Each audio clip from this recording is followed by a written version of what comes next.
Hi, Chad with Purple Collar Life. If you follow the channel, we haven't had a new video released in a while, and it's because we've been super busy. A couple of new exciting announcements to make. Stay tuned for those in the next few videos. Today's project, we're going to use the Stihl, I don't even remember what model this is, HT56C. This is our pole saw, and then we'll use the split fire chipper. To my right, you can see some pine trees with a lot of dead lower limbs. That gives us an opportunity to use the pole saw to cut those dead pieces off. We may even trim some of the live limbs off, run those through the chipper also if they're hanging down to where they hit me in the face when I'm on the zero-turn mower. We'll see once we get up there how easy they are to trim off. And then, like I said, we'll use the split fire and chip them up. Some people have asked about the difference between chipping dead limbs and green limbs. So hopefully we can show a little sample of that today. So we have the Stihl pole saw here, and one of the things that Jennifer was reminding me about is this has really changed how we keep property lines clear and the edge of what we mow clear. Because prior to this, I'm in the back of the truck with the chainsaw to try to get some height, or standing on a ladder with the chainsaw to try to get some height, and this gives me the opportunity to stay on the ground and still reach up with the pole section to cut the limbs down. The other nice thing about this, I know a lot of people are using the new electronic pole saws, and I think that's a cool technology, but the nice thing about the Stihl unit is it's got this weight here at the back, which makes it seem like it would be heavy, and then the pole saw clear up at the end, but it actually balances out nicely. When you just have the battery version, the battery's not as heavy as this engine, and it makes that end, the pole end, seem so much heavier, like you're always trying to hold on to it. Having a little bit of counterbalance, I think, is a really good benefit.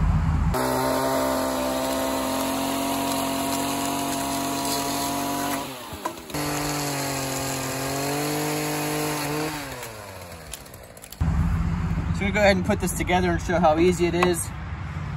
There's an arrow with a little bump right there. And if you look at the pole saw section, there's an arrow right there. So I'm just lining up. You can see there's like a spline here that goes inside. Try to get that all cleaned out. Just line the two arrows up, tighten the knob. And that's all it takes to assemble.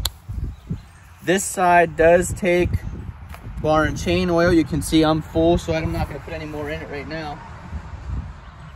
But when I do put bar and chain oil in, I use the premium bar and chain saw lubricant from Stihl. That's the synthetic one. Here's the little tiny bar and chain for the pole saw. Now you can see there's not much teeth left on these. We had this chain sharpened. I do have a brand new one to put on when this one goes down, but it looks like you only get about one sharpening out of these because the teeth are so small.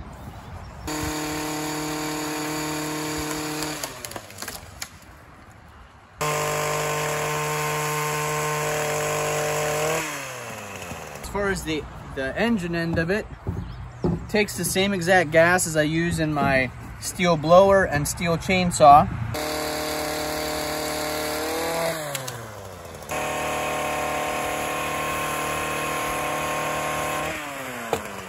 I think we've had this about 5 years, and it wasn't cheap. I think it was $300 to $500, somewhere in that range.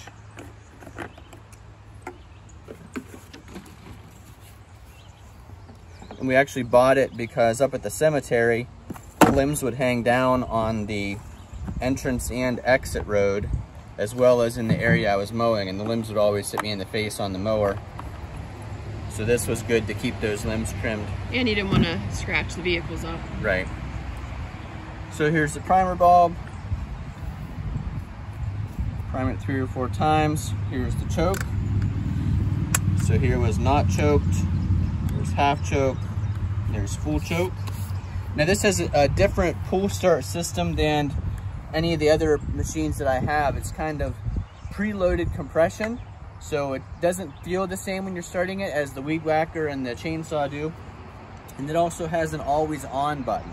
So to shut it off, you hold this down as a kill switch, but you can see as soon as I let go of it, it goes back to the on position. So you don't have to worry about remembering to flip the switch to on. It's always on until you hold down the kill switch. But you'll see when I pull it, it does pull a little bit differently.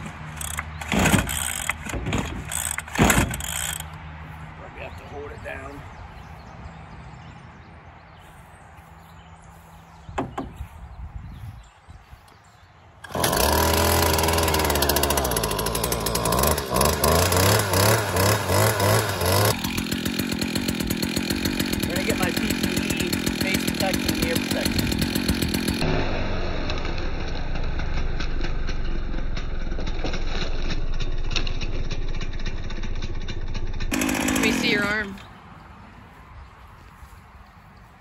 Breaking skin? Oh, just a little bit. It's the first time that's happened. Yep. 2 fell against my arm. Yeah. And that is part of the danger when you're cutting up so high. Like, I like to cut at like a 45-degree angle so that what I'm cutting falls down in front of me. But as the limbs are so high, you saw like this last one that was up here, you can see how much above my head that was that I cut off. So the pole saw was pretty much straight up above me. What do you think? That's probably 12 feet up? I'm not a great guesser of height. Well, I'm trying to think our ceiling at home is 16 feet. That cleaned up quite a bit. It just looks better. Yeah. Well, I'm thinking about trimming these live ones that are hanging down right here. Yeah. It'll help them bounce up probably.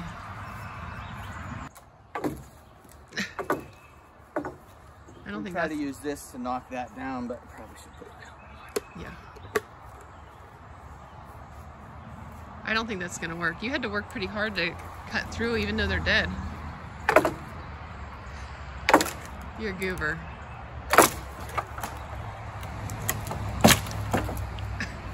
What was the results of that experiment? Failure. So it's actually the afternoon today. We got up early this morning before the heat and mowed the entire cemetery, this property. I had mowed our house the other night, so all the mowing was done before noon. We waited for the heat of the day to go by. It's actually about dinner time right now, somewhere around 5 o'clock, and it's cooled down a little bit, so now it's another good time to come up and work on this. I don't like to work in the very heat of the day. Put your ear back down.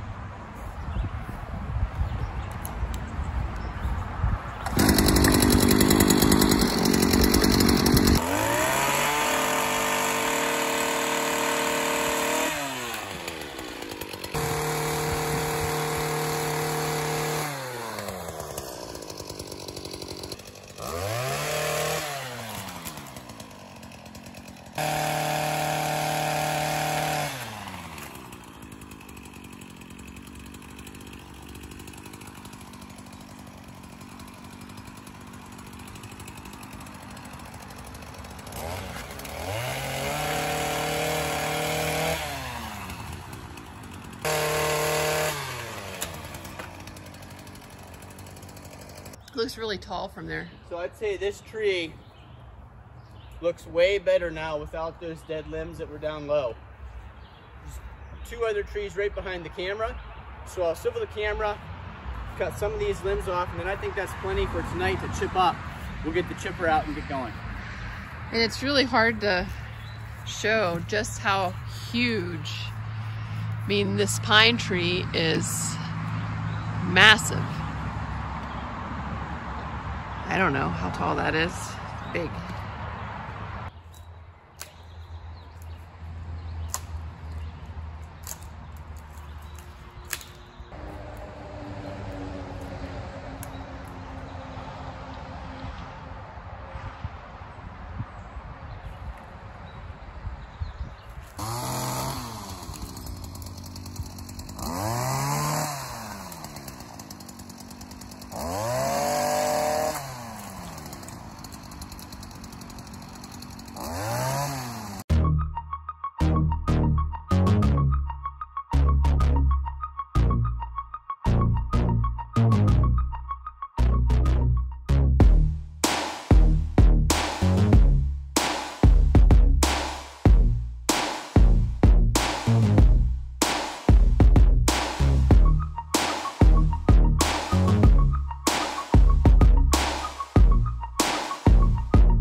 So I think this looks so much nicer with those dead limbs cut off.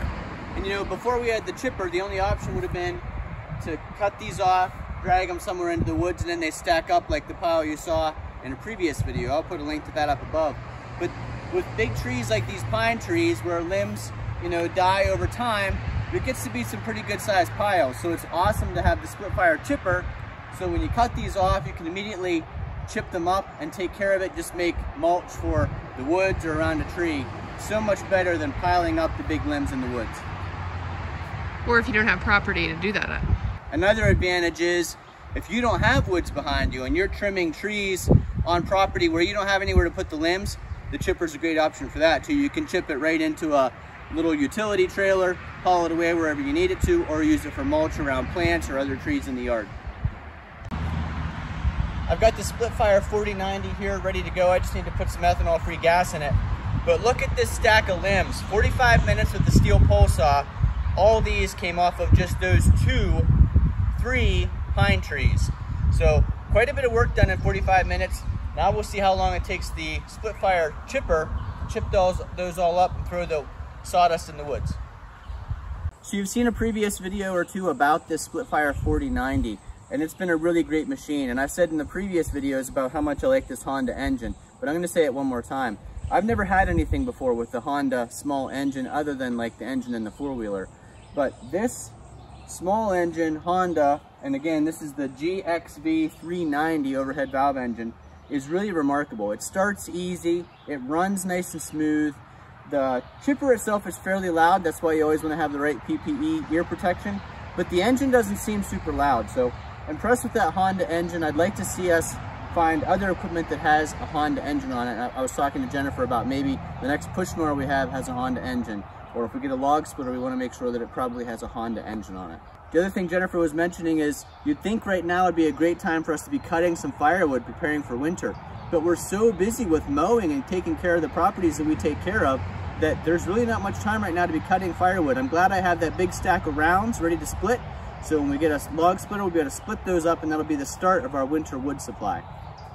In the previous videos, we have used this chute as the discharge. We haven't used the trailer method behind it yet, discharging this into a trailer, but it does shoot nice and far and up in the air using this chute. But I wanted to demonstrate, you don't have to use this. You can just let it discharge here out the bottom. So I'm going to take the chute off. We'll show what it looks like when it just discharges out the bottom, and then we'll see for our application what we want to use for the rest of the chipping. But at least for the first little bit, we'll show it without this discharge chute. To remove the chute is super easy. There's just 2 clamps. Pull, pull. And then there were locating pins that helped me get that on and in place. So I just need to pull it off of those pins. How heavy is it? It's steel, so it's heavy, but it's not horrible. Having never used it without the discharge chute, I'm not sure how far it actually shoots. So I'll push this back a little bit closer to the woods. And I wonder if, because it's so low and we don't have a trailer there, if it's just going to get caught up on all this low brush. It might, I'm not sure. We'll try it. Okay. Turn the fuel to on, throttle to 3/4, choke out. Make sure the e-stop is up.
probably hear that hawk in the background. There must be a hawk's nest near us because he's been making a lot of noise ever since we started making a lot of noise.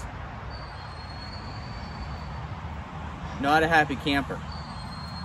So we tried it without the chute on. You can see it really shot quite a ways up through the woods, even underneath those limbs. It actually pushed down. You know, this was ferns and stuff in here. Made a path. The path it made, just pushing that stuff down, is pretty amazing.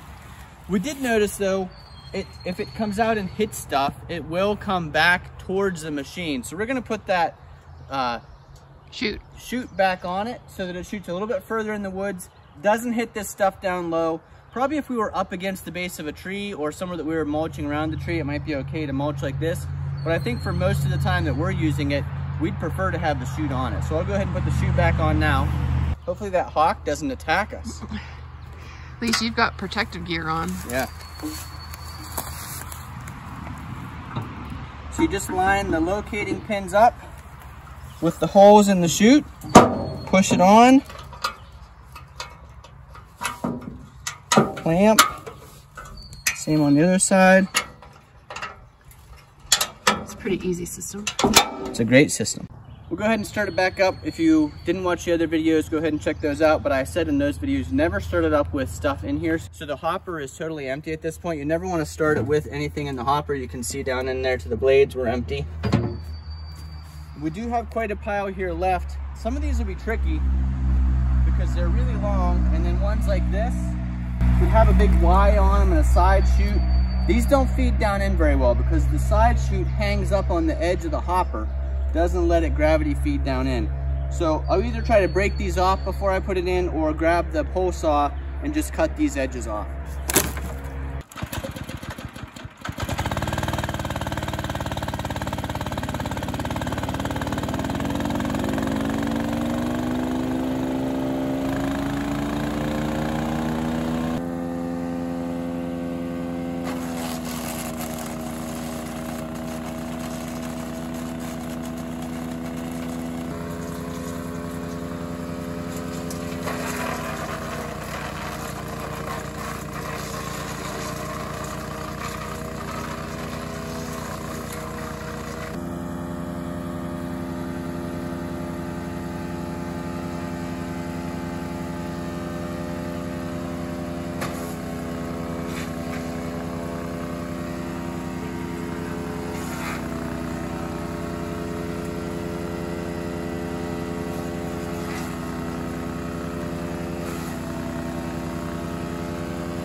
So there was a green one with lots of side shoots, offshoots that we tried to feed in, and it got stuck in here. Just so you can see actually what happened.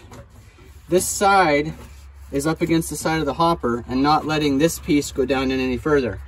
After that, I fed several other pieces in, thinking maybe that would help push this down through the hopper. I didn't have any luck. So now I've turned it off. I'm gonna pull these out. So this was also hung up because it had this bent piece, and you can see that was trying to get down into the chipper, but this was holding it up against the side. So pieces like this and pieces like this can be problematic when they've got different direction offshoots that kind of let it float in the hopper and not sink down into the blades. You can see it did a nice job. This is a green piece. Did a nice job cutting as much as it could, but it was just floating on top of the chipper blades at that point because of all these things. Just throw them into the woods. You can see nice shoot of sawdust there and chips came out of the chute. Remember, at first we were using it without the chute extension. Then we put the chute extension back on, worked great. So we think it took about an hour to do that whole pile of pretty good sized things. I did have to stop a couple times. I didn't bring the chainsaw with me, so I had the pole saw, and I cut some limbs off of some things with the pole saw, and that worked fine. The pole saw is really impressive. It cuts pretty good sized limbs for all the bigger that blade and chain is. So in about 2 hours on a Saturday night, this is a perfect example of purple collar life. Jennifer and I both have pretty much white collar jobs, and we live in a rural area, so that gives us the opportunity to do some blue collar work, which is a combination of white collar and blue collar to make purple collar. And that's how we got our channel name, Purple Collar Life. You can see using things like a split fire 4090 wood chipper, the Stihl pole saw, chainsaws, tractors, four-wheelers, side-by-sides, all those great things that I really enjoy about living in a rural area. That's all what kind of makes Purple Collar Life. So glad we're able to get those limbs cut off of the trees today, stacked them up, chipped them up, and a good Saturday night project. If you like videos like that, please give us a thumbs up. Share with your friends so that our channel can continue to grow. We're really trying to grow the channel, and the more people you share with and talk about Purple Collar Life, the faster we'll grow. So we really appreciate that. Comment down below, and we'll see you again the next time. So I know that Chad mentioned that he had a couple things come down, and while they didn't hit him in the head, they just scraped his arm up. What he's not saying is this is actually one of the pieces that came down, and he's already cut part of the Y off, but it came down and whacked him really hard in the arm when he was using that pull saw. And his arm is not only scratched up, but it's gonna be black and blue, and he's getting like a goose egg on it. So hopefully he didn't crack or fracture anything, but I think his manly truth there wasn't being totally honest. So that is one of the dangers of using that pull saw.